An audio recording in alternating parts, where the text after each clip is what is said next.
At ito, pakinggan natin ang wish ng mga magulang para sa kanilang mga anak. Start na tayo sa wish number 1. Sana hindi makatapos ka ng pag-aaral. Enjoyin mo lang ang buhay. Kasi,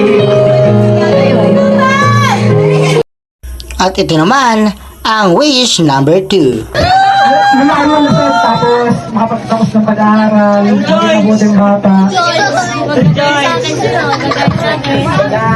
Ayun, may makita ako sir. At ito ang wish number 3. Sa panibagong kaarawan, may pinagkaloob mo po sa akin, anak. Maraming salamat, Panginoon. Anak, happy birthday!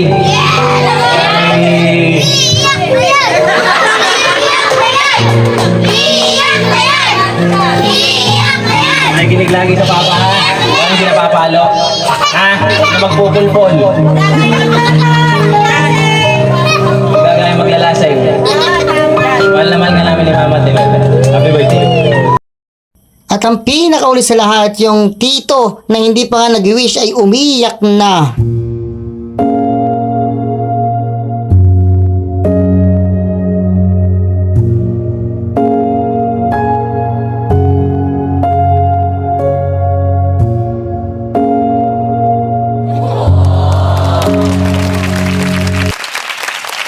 At ayan muna ang top 5 natin mga kamahika. Abangan nyo pa yung iba.